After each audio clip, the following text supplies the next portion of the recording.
नमस्कार, आपके साथ हूं मैं राजीव शर्मा। लेकर आया हूं देश दुनिया की तमाम बड़ी खबरें बिना किसी लाग लपेट के। आप बस अगले 60 मिनट तक बने रहिए मेरे साथ, आंख कान खोल के।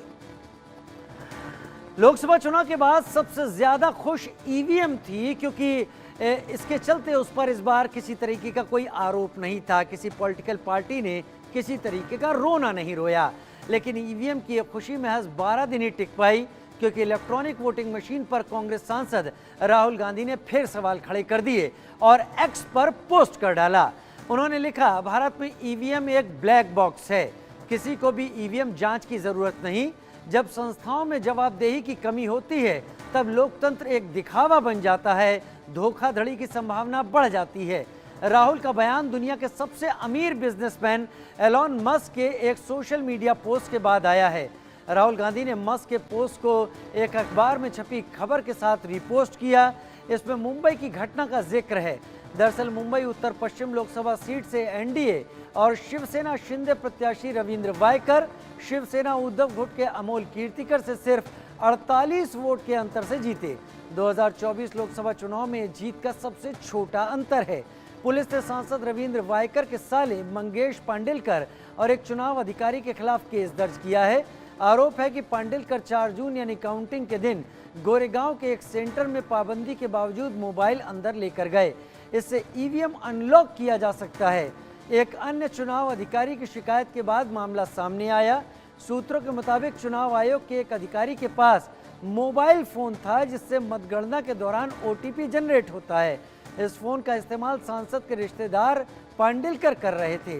पुलिस को संदेह है कि फोन का इस्तेमाल सुबह से शाम 4:30 बजे तक किया गया, जब काउंटिंग के दौरान कांटे की टक्कर चल रही थी। ईवीएम को लेकर महाराष्ट्र में भी सियासी संग्राम छिड़ा है। विपक्ष के आरोपों पर अब शिवसेना शिंदे गुट के नेता संजय निरुपम ने पलटवार किया। संजय निरुपम ने कहा कि 4 जून से जब शिवसेना, यूबीटी और महाविकास अघाड़ी के उम्मीदवार अमोल कीर्तिकर हारे, तब से गलत खबरें फैलाई जा रही हैं। उन्होंने कहा कि कोई ईवीएम मोबाइल से अनलॉक या लॉक नहीं होती। उत्तर पश्चिम मुंबई लोकसभा क्षेत्र के जो हारे हुए उम्मीदवार हैं श्री कीर्तिकर जी, वो 4 जून के बाद से ही अपनी हार पचा नहीं पा रहे हैं और लगातार वो जीते हुए उम्मीदवार रविंद्र वायकर के खिलाफ दुष्प्रचार में लगे हुए हैं। उसी दुष्प्रचार की कड़ी में आज मुंबई के 2 अखबारों ने खबर छापी है कि जिस दिन काउंटिंग हो रही थी नेस्को ग्राउंड में, उस दिन जीते हुए उम्मीदवार यानी वायकर जी के एक रिश्तेदार मोबाइल लेकर के काउंटिंग सेंटर पर थे और उन्होंने उस मोबाइल से ईवीएम को हैक किया। उनके मोबाइल पे ईवीएम से ओटीपी आया। इस प्रकार की एक मनगढ़ंत जानकारी आज के अखबारों में छपी है और यह भी बताया गया है कि पुलिस केस भी हुआ है और इसकी छानबीन भी हो रही है। पुलिस केस किसी भी शिकायत पर हो सकती है और पुलिस की जिम्मेदारी बनती है छानबीन करने की, लेकिन जो तकनीकी सच्चाई है उसको भी जानने की आवश्यकता है। सुप्रीम कोर्ट के आदेश में साफ साफ लिखा हुआ है कि ईवीएम मशीन को मोबाइल से हैक नहीं किया जा सकता, मोबाइल से ऑपरेट नहीं किया जा सकता। मतलब कोई ईवीएम मशीन मोबाइल से कनेक्ट हो ही नहीं सकता, तो मोबाइल पर ओटीपी ईवीएम मशीन भेज ही नहीं सकता। इधर महाराष्ट्र कांग्रेस के बड़े नेता पृथ्वीराज चव्हाण ने कहा कि ये कोई अनोखी बात नहीं है, हमें लगता है कि जांच होनी चाहिए। ये मामला सिर्फ महाराष्ट्र तक सीमित नहीं है, पूरे देश का मामला भी है। में मुंबई के एक लोकसभा मतदान केंद्र में जो वोटों की गिनती हो रही थी, उस समय जो एक घटना घटी थी 4 जून को, जिसके बारे में 14 जून को पुलिस ने एक एफआईआर दर्ज कराया है। बहुत सारे प्रश्न यहाँ से उपस्थित होते हैं। पहला प्रश्न कि काउंटिंग सेंटर में मोबाइल फोन किसने लाने दिया, कैसे आया, उस मोबाइल फोन का उपयोग किस लिए किया जा रहा था, बाहर से संवाद रखा जा रहा था, बाहर के लोगों से बातचीत हो रही थी। जो उम्मीदवार विजयी घोषित किया गया है उसके नजदीकी रिश्तेदार थे। साथ ही में जो नई बात आई कि मोबाइल फोन का OTP जनरेट करने के लिए उपयोग होता है और उस OTP से इलेक्ट्रॉनिक वोटिंग मशीन खोले जाते हैं, ये सब नई बातें हैं। हालांकि एक बात सबको याद रखनी चाहिए कि इससे पहले जब ईवीएम विवाद शुरू हुआ था तब इलेक्शन कमीशन ने सभी राजनीतिक दलों को चुनौती दी थी कि वो आएं और साबित करें कि इलेक्शन ईवीएम किसी भी तरीके से हैक की जा सकती है। तब बाकी लोग यहां पर नहीं आए, लेकिन ईवीएम के सवाल पर टेस्ला के CEO एलन मस्क के एक्स पोस्ट से यह विवाद शुरू हुआ, जिसमें मस्क ने ईवीएम को AI से जोड़कर हैक करने की बात सामने रखी। अब एलन मस्क के दिमाग में क्या चल रहा है वो तो एलन मस्क बेहतर जाने, क्योंकि वो एक बिजनेसमैन है और उनका हर पोस्ट कहीं ना कहीं बिजनेस और इससे जुड़े हुए फायदे और नफे नुकसान को जोड़कर देखा जा सकता है। तो क्या कहा एलन मस्क ने वो भी हम आपको बता देते हैं। एलन मस्क ने कहा कि ईवीएम को खत्म कर देना चाहिए, इसे इंसानों या AI के जरिए हैक किए जाने का खतरा है, ऐसा एलन मस्क का कहना है। हालांकि ये खतरा, एलन मस्क ने कहा ईवीएम को खत्म कर देना चाहिए, इसे इंसानों या AI के जरिए हैक किए जाने का खतरा है। हालांकि ये खतरा कम है, फिर भी बहुत ज्यादा है। अमेरिका में इससे वोटिंग नहीं करवानी चाहिए। अब यहां ध्यान देना चाहिए कि एलन मस्क कह रहे हैं अमेरिका में इससे वोटिंग नहीं करवानी चाहिए। फर्क क्या है अमेरिका की पॉपुलेशन और भारत की पॉपुलेशन का? उन्हें खतरा अमेरिका में इससे है, लेकिन फिर भी उन्होंने कहा कि इससे कुछ अंदेशा है और इसके चलते जो विवाद है वो भारत में पैदा होना शुरू हो गया। इसके बाद राहुल गांधी ने क्या कहा वो हम सभी जानते हैं। अखिलेश यादव ने इसके बाद क्या कहा, समाजवादी पार्टी के नेता, हालांकि इस बार उत्तर प्रदेश में बहुत अच्छी संख्या में सीटें समाजवादी पार्टी ने ईवीएम के जरिए जीती हैं। उन्होंने लिखा टेक्नोलॉजी समस्याओं को दूर करने के लिए होती है, अगर वही मुश्किलों की वजह बन जाए तो उसका इस्तेमाल बंद कर देना चाहिए। उन्होंने ये कहा कि ईवीएम को बंद कर देना चाहिए। आज जब विश्व के कई चुनावों में ईवीएम को लेकर गड़बड़ी की आशंका जाहिर की जा रही है, उन्होंने विश्व की बात करते हुए कहा और ये कहा कि और दुनिया के जाने माने टेक्नोलॉजी एक्सपर्ट्स ईवीएम में हेराफेरी के खतरे की बात का इशारा कर रहे हैं या लिख रहे हैं इस सब को लेकर, तो फिर ईवीएम के इस्तेमाल की जिद के पीछे इसकी वजह क्या है, ये बात भाजपाई साफ करें। उन्होंने भाजपा के ऊपर सारा इसका ठीकरा फोड़ा और ये कहा कि जब कई लोग ईवीएम के इस्तेमाल की बात नहीं कर रहे हैं, दरअसल अगर भारत में इस खबर के साथ अगर ये माना जाए कि बैलेट पेपर से चुनाव हो तो आज की तारीख में जहां 90 करोड़ के करीब मतदाता हैं, ये हफ्ते या 10 दिन चलने वाली प्रक्रिया हो सकती है। चुनाव रिजल्ट काउंटिंग की पहले कितने दिन लगते थे वो भी पता है और उसके साथ बूथ लूटे जाने की भी बातें होती थी। खैर, ये समाजवादी पार्टी की तरफ से ये बात कही गई है। अखिलेश यादव का बयान, जब से एलन मस्क का बयान आया उसके बाद से सारी चीजें आने लगी। राजीव चंद्रशेखर, जी हाँ, हमें पता है वो पिछले केंद्रीय मंत्री हैं, इस बार चुनाव हार गए तिरुवनंतपुरम से। उनका क्या कहना है, ईवीएम को हैक नहीं किया जा सकता। उन्होंने ये लिखा मस्क के बयान में, मैं एक बार आप देखिए उसके बाद मैं इसको पढ़ता हूं। राजीव चंद्रशेखर ने कहा कि ईवीएम को हैक नहीं किया जा सकता है। मस्क के बयान में कोई सच्चाई नहीं है, उन्हें भारत आकर कुछ सीख लेनी चाहिए। कोई कनेक्टिविटी नहीं, कोई ब्लूटूथ नहीं, वाईफाई नहीं, इंटरनेट नहीं, कोई रास्ता नहीं है जिसके जरिए किसी तरीके की धांधली हो। फैक्ट्री प्रोग्राम किए गए नियंत्रक जिन्हें फिर से प्रोग्राम नहीं किया जा सकता, ऐसा राजीव चंद्रशेखर ने यहां पर कहा है। इलेक्ट्रॉनिक वोटिंग मशीन के बारे में उन्होंने कहा कि इलेक्ट्रॉनिक वोटिंग मशीनों को ठीक से डिजाइन किया और बनाया जा सकता है, जैसा कि भारत ने किया है। हमें एक ट्यूटोरियल देने में खुशी होगी एलन। तो राजीव चंद्रशेखर ने बात साफ कह दी कि एलन मस्क जो भी कह रहे हैं वो महज एक कोरी कल्पना है। हालांकि अगर वो चाहें तो भारत आके इसके बारे में जान सकते हैं, समझ सकते हैं। और उसमें इलेक्शन कमीशन के उस चैलेंज को भी हमें ध्यान रखना होगा, जब सारी राजनीतिक पार्टियों को चैलेंज दिया गया था कि वो आए और साबित करके दिखाएं एक्सपर्ट के साथ कि इसको हैक किया जा सकता है। खैर, विकास मेरे साथ जुड़े हुए हैं ज्यादा जानकारी के साथ। विकास, इस पूरे मुद्दे को लेकर महाराष्ट्र से चिंगारी उठनी शुरू हुई और उसमें बहुत ज्यादा बातें यहां पर ये हैं कि एलन मस्क का ट्वीट यहां पर आग की तरह सामने आया।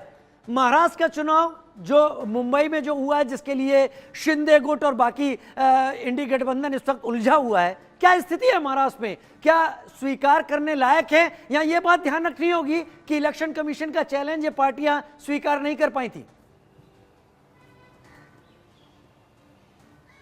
देखिए, बिल्कुल मामले को तूल पकड़ता देखकर अब से थोड़ी देर पहले ही जो महाराष्ट्र चुनाव आयोग है उसने इसमें सफाई दी है इस पूरे मामले में।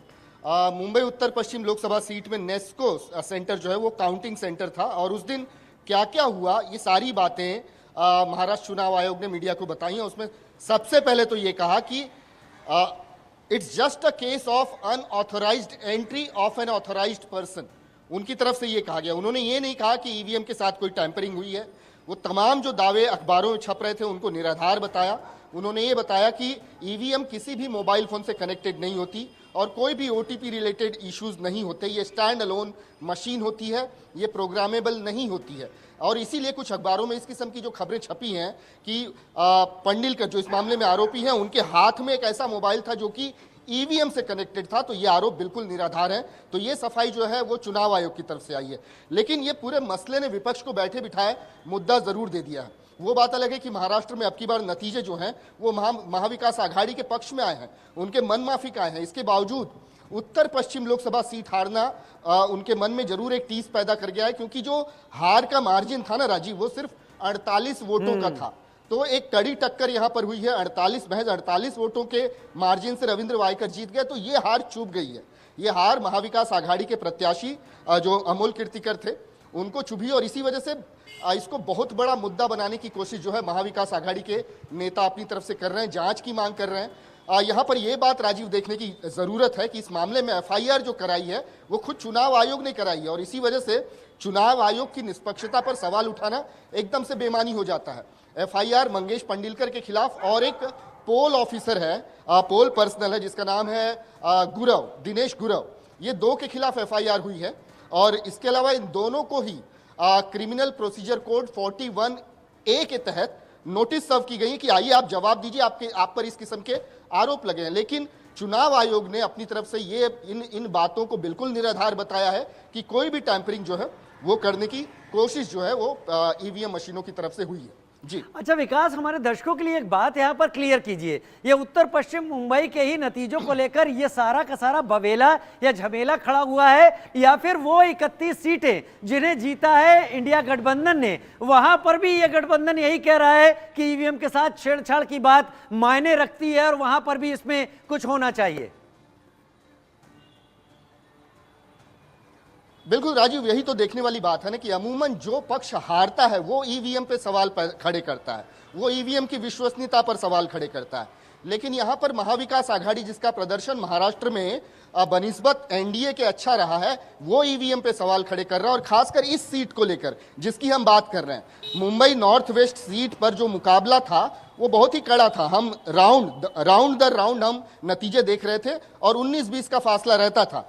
और एक समय ऐसा आया कि अमोल कीर्तिकर 1 वोट से विजयी घोषित कर दिए गए थे।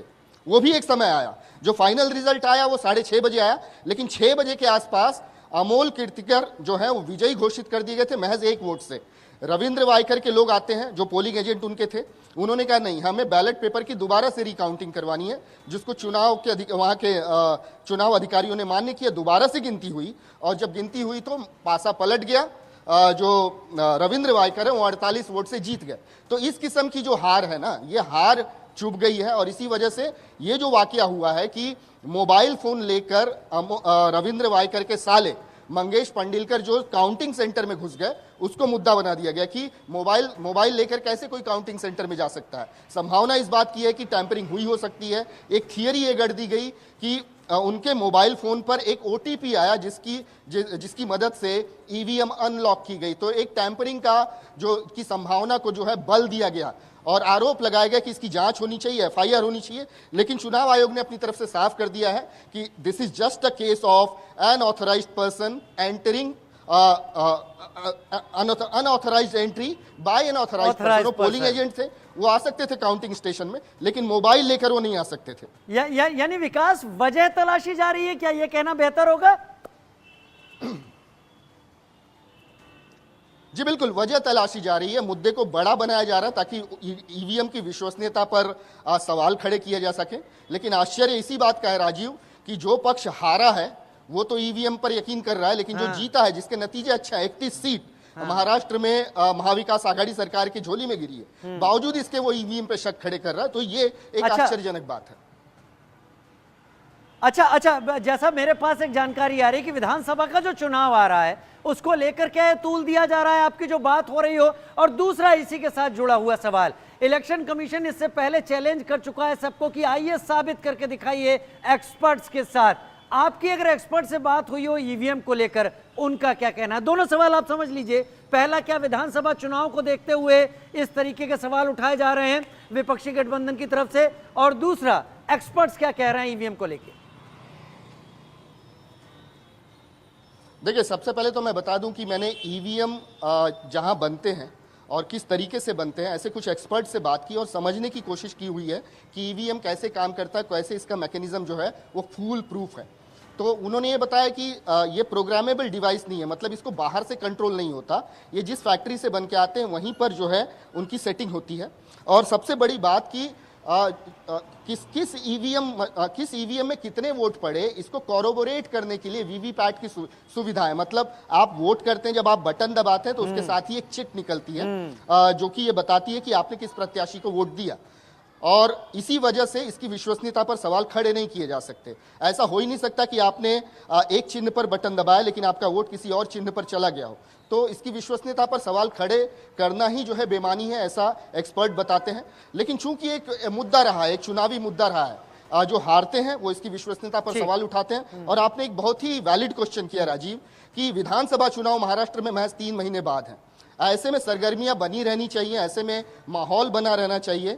जो चुनावी मुद्दे हैं वो लपकने की कोशिश विपक्ष की तरफ से लगातार होती ही रहती है। तो अब की बार ईवीएम को मुद्दा बनाया गया है कि विधानसभा में एनडीए सरकार इस किस्म की धांधली कर सकती है, ऐसा माहौल तैयार करने की कोशिश जो है महाराष्ट्र में की जा रही है। जी, यानी पैंतरेबाजी शुरू हो गई है, मराठवाड़ा जीतना है या फिर बचा हुआ मुंबई का इलाका जीतना है, किसी भी तरीके से विधानसभा चुनाव में अपनी तूती बुलवानी है और उसके लिए हर तरीके आजमाने शुरू कर दिया गया। बहुत शुक्रिया विकास, मेरे साथ जुड़े आप, सारे मुद्दों पर आपने अपनी बातें सामने रखी। इससे पहले ईवीएम को लेकर उठते सवालों पर चुनाव आयोग ने कहा था कि ईवीएम 100% सेफ है।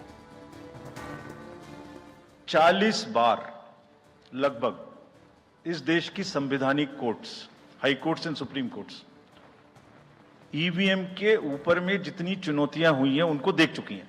हर बार संवैधानिक कोर्ट्स ने इसको रिजेक्ट किया है।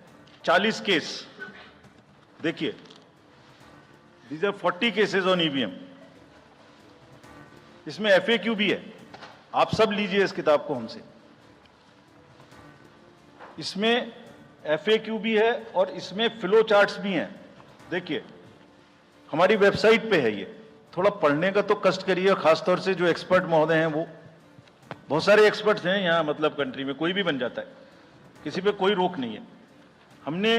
हमने इसमें चार्ट भी लगाया है कि कितनी बार सत्ता में रहने वाली पार्टियां ईवीएम ने बदल दी। Political parties have come into existence because of the EVMs. There are many smaller political parties which in the age of the ballot papers might have not come into the existence. It was the fairness and the political parties know in the heart of their hearts. EVMs are 100% safe, 100% sure. We know now. Rajiv Kumar ji, chief election commissioner, इस बात को